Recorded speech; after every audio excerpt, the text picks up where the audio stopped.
E o Jornal Nacional esbagaçou o Bolsonaro.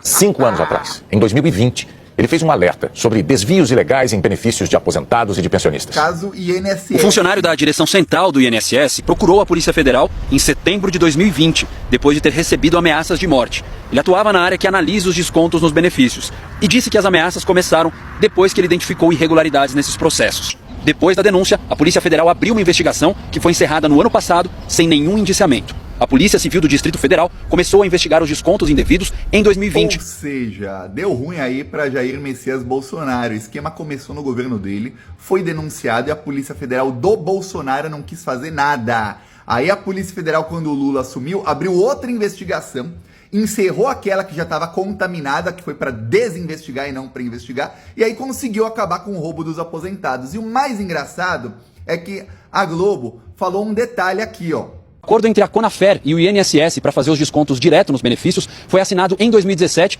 e foi suspenso em setembro de 2020 após servidores do órgão identificarem irregularidades. Em outubro, o então presidente do INSS, Leonardo Rolim, transferiu da diretoria de benefícios para a diretoria de atendimento a responsabilidade por analisar esses acordos. A mudança permitiu que a Conafer fosse reabilitada. Esqueceu a Globo de falar que a Conafer tinha ali como diretor um dos chefes do gabinete do Hugo Mota, atual presidente da Câmara dos Deputados, que estava aí ao lado dos bolsonaristas peitando o Supremo Tribunal Federal para pedir anistia pro Bolsonaro, tá? Tá tudo interligado. Gente do céu, quem que é Virgínia? Quem que é Virgínia? Tudo que eu sei sobre ela é contra a minha vontade. Descobri agora, por causa da CPI das bets, das apostas de dinheiro, nessas casas de aposta aí, que pessoas estão perdendo casas. Tudo maracutaia. Aliás, o futebol depois do VAR é uma chatice de escutar. Você tem que de assistir. Você não pode comemorar o gol, você tem que esperar o VAR. Fez gol, você tem que... Cadê o VAR? Ele autorizou? Aí agora, com essas casas de aposta que fica combinando jogada, que o jogador combina com o juiz e não sei o quê. Que é isso, gente? Assim, aí eu fiquei voltando no caso da blogueira, da influenciadora, não sei o que ela faz, assim. Ela fala sobre o quê? Além de convencer pessoas, né, simples, que querem melhorar de vida, né, mas quer coisa fácil, igual a mim, que vem tudo fácil pra mim, não faço nada, faço só aniversário. Então, aposta o seu dinheiro também, que você vai ficar rica sem precisar fazer nada. Ai, gente. O Jornal Nacional teve acesso com exclusividade à denúncia que um servidor do INSS apresentou à Polícia do Distrito Federal. 5 anos atrás, em 2020, ele fez um alerta sobre desvios ilegais em benefícios de aposentados e de pensionistas. O funcionário da direção central do INSS procurou a Polícia Federal em setembro de 2020, depois de ter recebido ameaças de morte. Ele atuava na área que analisa os descontos nos benefícios. Depois da denúncia, a Polícia Federal abriu uma investigação que foi encerrada no ano passado sem nenhum indiciamento. A Polícia Civil do Distrito Federal começou a investigar os descontos indevidos em 2020, depois que aposentados do INSS fizeram denúncias ao Ministério Público. O servidor foi chamado para depor em fevereiro de 2021. Ele repetiu as denúncias de descontos irregulares em benefícios feitos pela Conafer, a Confederação Nacional de Agricultores Familiares e Empreendedores Familiares Rurais. No depoimento, o servidor disse que em 2020 houve um aumento repentino e anormal em comparação com outras associações, que em janeiro de 2020 a Conafer tinha cerca de 80 mil filiados com desconto nos benefícios previdenciários.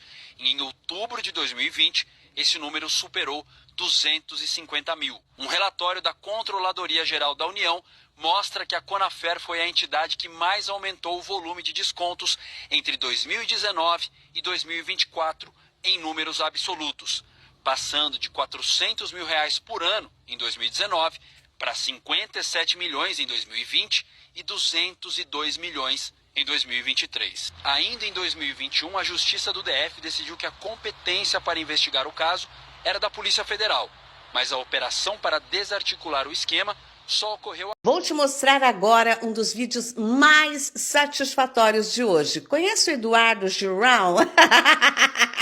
Ai, pingou a Cláudia. Pois bem, Cremosa, ele foi tentar dar uma carteirada numa prisão lá na Argentina, onde estão cabeças de boi, bolsonaristas presos pela polícia de Javier Milei. E acreditem, ele foi barrado no baile, oh. Eu que não vou pro inferno sozinha, porque eu trouxe as imagens. Agora eu vou fazer uma pausa para falar sobre a quantidade de picaretas que ficam falando em Deus, né? Olha, não pode haver uma picaretagem, uma safadeza que já vão lá pregando. Ó, glória a Deus, vamos que Deus abençoe esta CPI. Esse povo tem um pingo de vergonha nessa porra dessa cara, né? Pelo menos o Melquiades está dizendo aí que é um desviado. Mas ele deu uma pausa para poder fazer um joguinho do tigrinho, porque afinal de contas, não é qualquer pessoa que abre mão de 24 milhões, de 30 milhões, de 500 mil reais, como eu e outros criadores de conteúdo, que a gente raspa o Forex com a unha, mas a gente tem dignidade para não enganar os nossos seguidores. O que tem a ver o Fábio de Mello com a escala 6x1? Fica no vídeo que eu vou te explicar. Aproveita e compartilha com os amigos. Bom, o Fábio de Mello, que é um padre, foi até a sua rede social, gravou um vídeo reclamando do atendimento de uma cafeteria, o que resultou na demissão do gerente. A história contada pelo padre foi a seguinte: ele se dirigiu até essa cafeteria após sair de um treino, ele e amigos. Chegando lá, ele pegou 2 potes de doce, tá? Quando foi ao caixa pagar, percebeu que o preço não era o mesmo ofertado. Então ele... Os amigos de Lula é tudo ladrão. Eu digo, eita, esse cabo do INSS é amigo de Lula. Um disse é o irmão. Eu digo, falei, meu Jesus Cristo, o irmão de Lula roubando. O bode disse, não, meu filho, não é irmão de Lula, não. Não é, não. Maurício Camisotti, foi a Record que disse. Disse que ele é o braço direito. Não foi a Record. Na verdade, foi aquele cabo do INSS. Foi ele que caguetou tudo. Oi. Aí esse caba, naquela compra das vacinas com a Vaccine, naquela compra da vacina com a Vaccine, no governo Bolsonaro em 2021, eu acho que Lula mandou na certa. Em 2021 ele comprou as vacinas que ele pediu $1 por vacina. E Bolsonaro queria a vacina da Índia de todo jeito. Só presta aquela, as outras não é boa. Ei, dizia minha mãe, dizia não, diz. Por isso que eu dou valor a gente sabe. Minha mãe disse um dia, meu filho, quem não rouba ou herda tem merda. Ei, o caba lá, rapaz, eu não sei não, viu? O tal do Camisotti. Eu não sei, Maurício Camisotti, se não é amigo dos meninos de Bolsonaro. Eu sei de uma coisa. Que no governo Bolsonaro ele tinha as portas abertas para entrar e fazer. Congresso Nacional, lugar onde deputados e senadores da extrema-direita votam contra o povo. Você acha que é mentira? Não é não. O governo Lula aprovou agora a nova reforma tributária, que vai ter isenção de imposto de renda para quem ganha até 5 mil reais. E os deputados e senadores da extrema-direita ali, ó, votaram contra. O governo Lula anunciou agora a isenção de imposto sobre alimentos da cesta básica. E os deputados e senadores da extrema-direita ali votaram contra. Sempre estão contra o povo. Eles ainda falam que são a favor do povo, mas quando vem um projeto que vai beneficiar o povo, na prática, eles votam contra. Acorda pra vida, pobre de direita. Saiu a sentença, meu povo. Lembra daquela fake news que criaram a partir do meu vídeo com o ministro Flávio Dino? Tudo bom? Eu sou seu fã, viu? Sério? Eu lhe conheço. Tirar foto também aqui com ela. Pois é, a sentença acabou de sair. Nicolas Ferreira foi absolvido. Calma. No decorrer do processo, minha defesa viu que o conteúdo dele não causava nenhum dano a mim. Então, a própria defesa já tinha pedido a absolvição do Nicolas Ferreira. Foi absolvido, tá tudo bem, tá tudo certo. Mas o Fernando Holliday foi condenado. Vai ter que pagar a indenização. E isso é bom, sabe por quê? Para as pessoas que continuam aqui fazendo comentários ofensivos, que continuam fazendo vídeo, continuam me citando nesse caso aí, para as pessoas verem que a justiça está sendo feita. E todos que fizeram, que eu consegui prints e vídeos, pode ser que um dia chegue para você também. É só um alerta, a justiça foi feita, tá aí, notícia boa, né?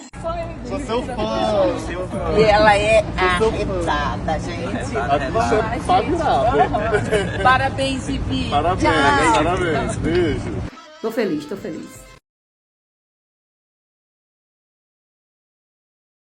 Policial preso por participação na tentativa de golpe de Estado disse que o plano era matar muita gente.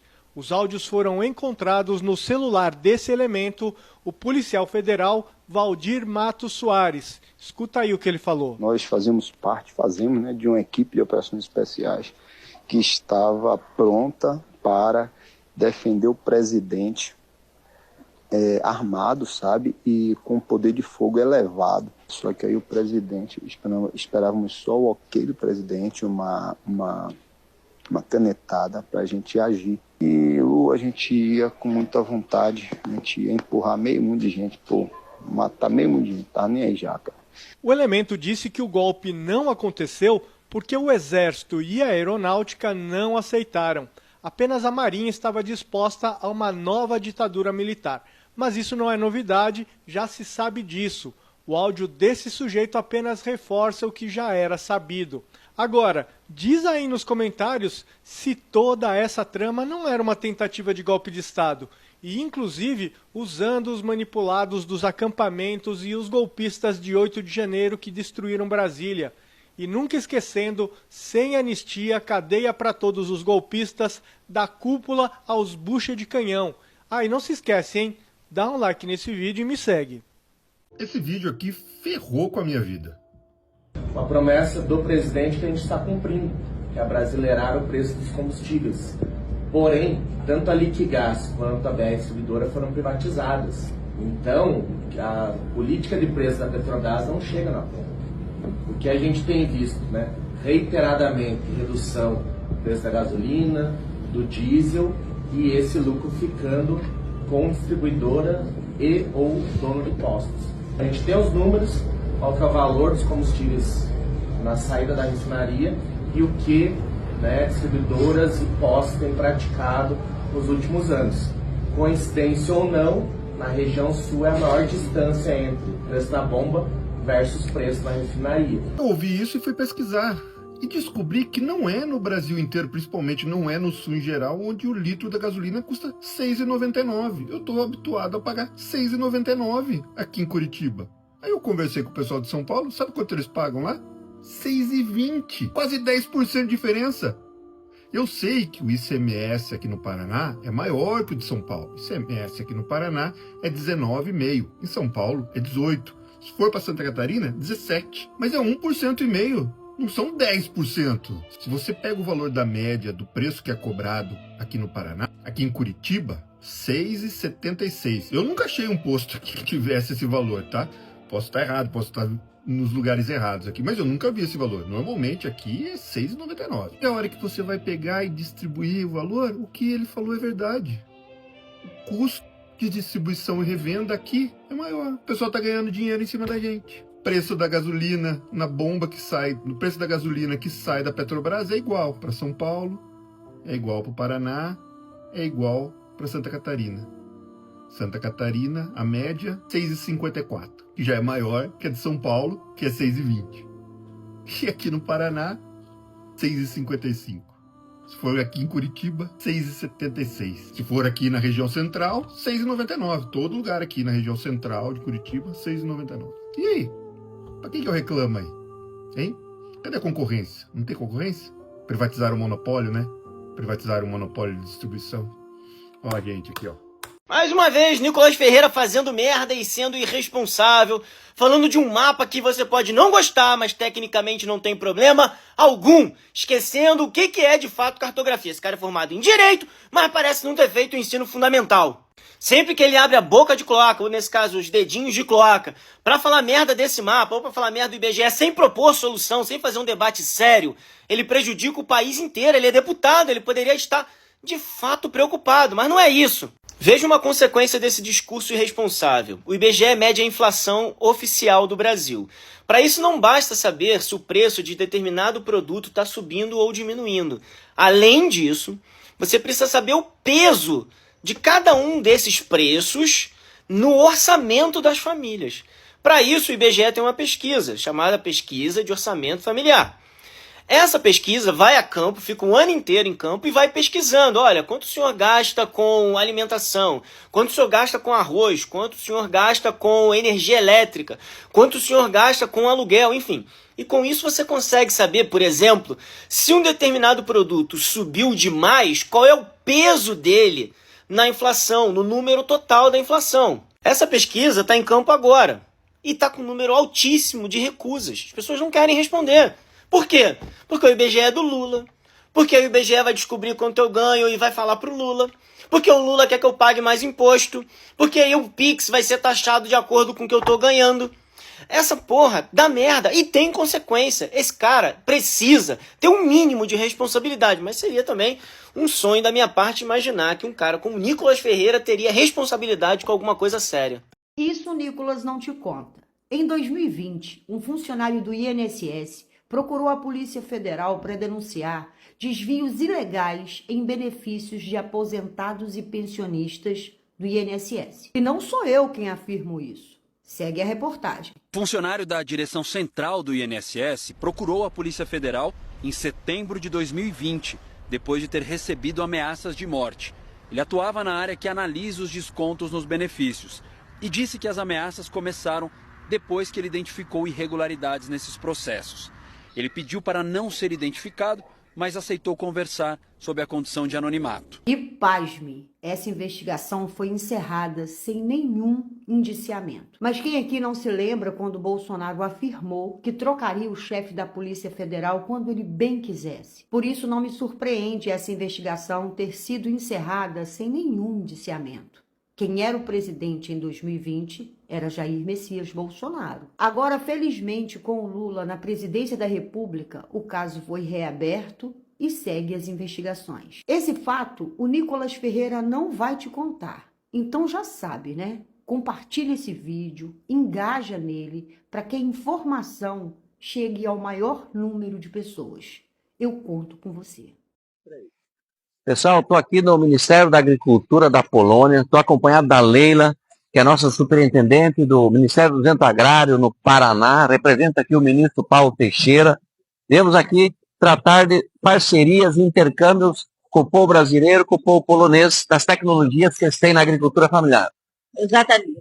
Hoje estamos aqui para conversar com o Ministério, buscando uma troca, tanto de experiências, ver o que nós podemos ter em comum, o que podemos um país chamar ao outro em termos de tecnologia e desenvolvimento da agricultura familiar. Uma boa expectativa. Aqui se usa muito pouco agrotóxico, é uma referência em alimentos saudáveis. Nós vamos buscar essas informações também. O que temos no Brasil também, né, nessa referência de uma produção saudável e também no que temos de inovação tecnológica no Brasil e pegar o que temos aqui de bom também. Compartilhando juntos, isso aí.